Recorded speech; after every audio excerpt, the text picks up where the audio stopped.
Bible स्पष्ट रूप से ईमानदारी और सत्यनिष्ठा को व्यापारिक व्यवहार का आधार मानती है।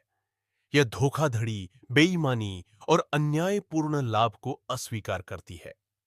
पुराने नियम में बार बार सटीक माप और वजन का उपयोग करने का आदेश दिया गया है। यह व्यापार में निष्पक्षता और ईमानदारी के महत्व को दर्शाता है। उदाहरण के लिए, व्यवस्था विवरण कहता है, तुम्हारे पास दो प्रकार के बाट, एक बड़ा और एक छोटा, अपनी थैली में नहीं होने चाहिए।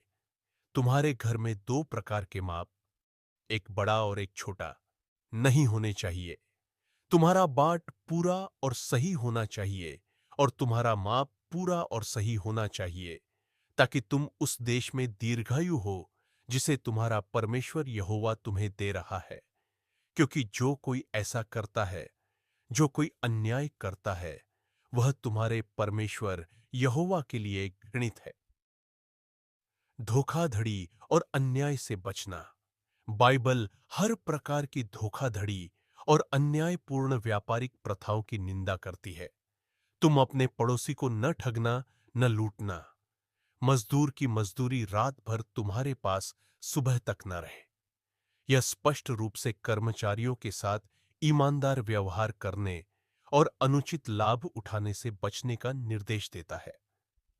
सच्चाई और निष्ठा। नए नियम में भी ईमानदारी और सच्चाई पर जोर दिया गया है। यीशु मसीह ने अपने अनुयायियों को हर बात में ईमानदार रहने की शिक्षा दी। पौलुस के पत्र भी विश्वासियों को ईमानदारी से काम करने और दूसरों के साथ निष्पक्ष व्यवहार करने के लिए प्रोत्साहित करते हैं। रोमियो पारा में लिखा है, सब मनुष्यों की दृष्टि में उत्तम काम करो। लालच और धन का दुरुपयोग। बाइबल लालच को सभी बुराइयों की जड़ मानती है। यह धन कमाने को गलत नहीं मानती, लेकिन इसके प्रति आसक्ति और दूसरों का शोषण करके धन प्राप्त करने की निंदा करती है।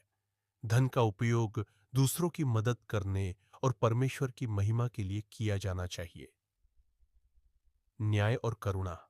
बाइबल व्यापार में न्याय और करुणा के सिद्धांतों को भी महत्व देती है। व्यापारियों को अपने ग्राहकों, कर्मचारियों और समुदाय के साथ न्यायपूर्ण व्यवहार करना चाहिए। जरूरतमंदों के प्रति करुणा दिखाना भी एक महत्वपूर्ण नैतिक जिम्मेदारी है। संक्षेप में, बाइबल व्यापार में ईमानदारी, सत्यनिष्ठा, निष्पक्षता और करुणा के उच्च नैतिक मानकों की शिक्षा देती है। यह धोखाधड़ी, अन्याय और लालच को अस्वीकार करती है और विश्वासियों को हर प्रकार के व्यापारिक लेनदेन में परमेश्वर के सिद्धांतों का पालन करने के लिए प्रोत्साहित करती है। आमीन।